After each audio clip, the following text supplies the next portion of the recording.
Assalamualaikum warahmatullahi wabarakatuh ya. Jumpa lagi saudaraku di channel Kampus Ilmu Hikmah ya. Menanggapi komentar saudara Sobai Muhammad Ditra, saya sulit memvisualisasikan target ya. Saya sulit memvisualisasikan target kayak ada yang menghijab ya. Sebenarnya ketika Anda ini katakanlah visualisasi ya kepada target ya. Kalau memang target itu punya pagar ya, punya tameng gitu ya, punya hijab, itu akan kelihatan hijabnya. Jadi kalau Anda katakanlah visualisasi tidak bisa terus ada hijabnya, itu tanda bahwasanya visualisasimu yang tidak bisa, bukan karena hijabnya. Ya, visualisasi itu kita melihat. Ya. Contoh ya, Anda melihat rumah, kan pasti kelihatan tuh rumahnya gitu loh.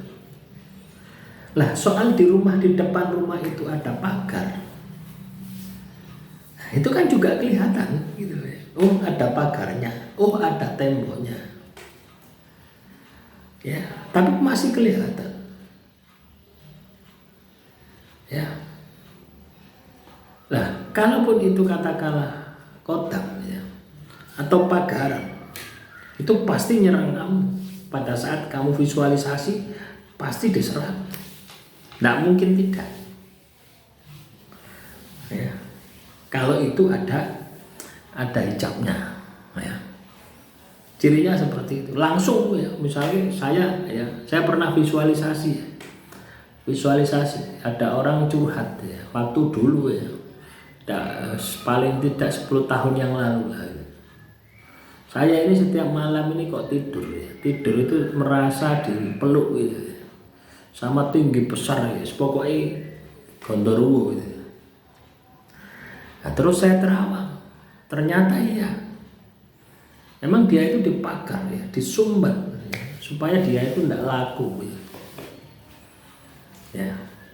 Dan ketika ada orang ya, ketika saya terawangan, ketika saya katakanlah visualisasi, itu langsung nantang, langsung ngajak taruh. Nah, itu di hijab itu biasanya seperti itu, langsung aktif ya, tidak pasif itu enggak. Ya. Makanya visualisasi itu ada 2 tahapan ya, ada tahapan pikiran, ada tahapan batin. Ketika kamu visualisasi menggunakan dimensi pikiran, kamu tidak bersentuhan dengan energinya ya, tapi kamu bisa melihat, tidak bersentuhan. Paham ya? Misalnya rumah itu ya, oh ya di rumahnya ada di sana, ada pagarnya hijau, tapi tidak bersentuhan.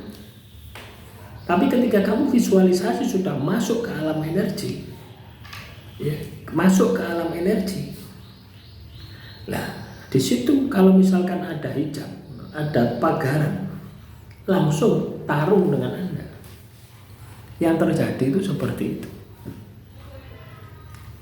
ya. Paham ya? Dan visualisasi amalan pengasihan itu harus masuk ke dalam energi, ke dalam frekuensi energi ya. Kalaupun ada penghalang ya pasti Anda akan bersinggungan, Anda akan terjadi gesekan. Nah makanya di sini penting ya, penting untuk kita itu memiliki energi yang besar ya. Jadi pengasihan itu tidak hanya sekedar wirid ya, tapi juga perlu Anda tambah dengan puasa. Tujuannya ya itu tadi, membersihkan halangan-halangan rintangan ya terhadap jalur energimu tadi, supaya jalur energimu itu lurus ya. Paham ya? Atau masih belum paham? Terus juga menanggapi komentar saudara kita lagi nih ya, di mana ini?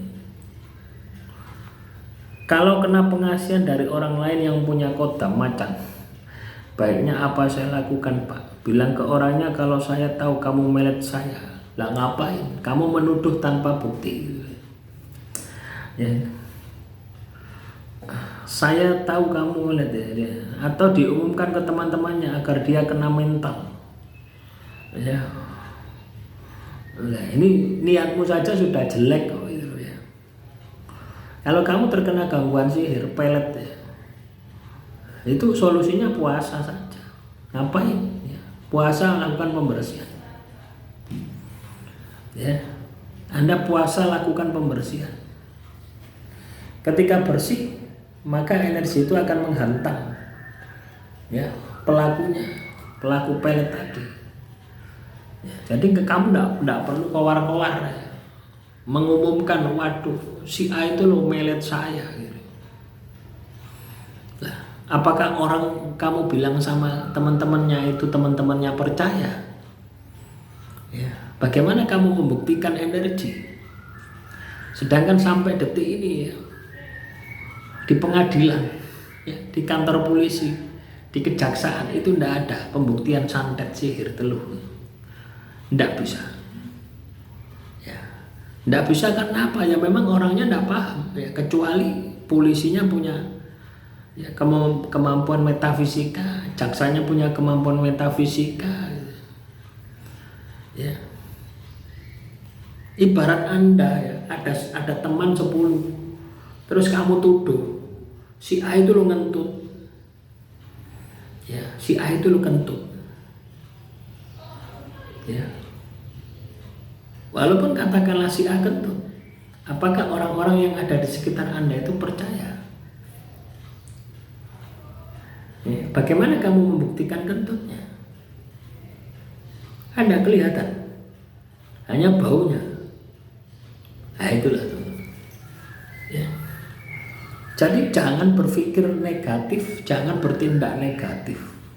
Ketika kamu terkena sesuatu yang negatif, jangan bertindak negatif, melakukan sesuatu yang negatif. Kalau itu Anda lakukan, Anda lebih jahat daripada orang itu. Solusinya bagaimana? Pembersihan puasa. Bisa jadi kamu kena pelet, kena sihir, kena teluh. Ya, Tuhan kasih petunjuk supaya kamu membersihkan diri, supaya kamu ruwet diri. Jadi mindset yang kita bangun seperti itu. Ya, kamu kena pelet, pertanda imanmu lemah.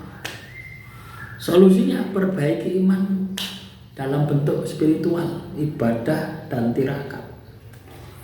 Ibadah sholat 5 waktu, tirakatnya puasa Senin Kamis, puasa Nabi Daud, ya, laku-laku sunnah, zikir wirid. Nah itu solusinya seperti itu. Demikian yang bisa saya sampaikan. Semoga materi kali ini bisa bermanfaat. Wassalamualaikum warahmatullahi wabarakatuh. Salam rahayu, rahayu, rahayu.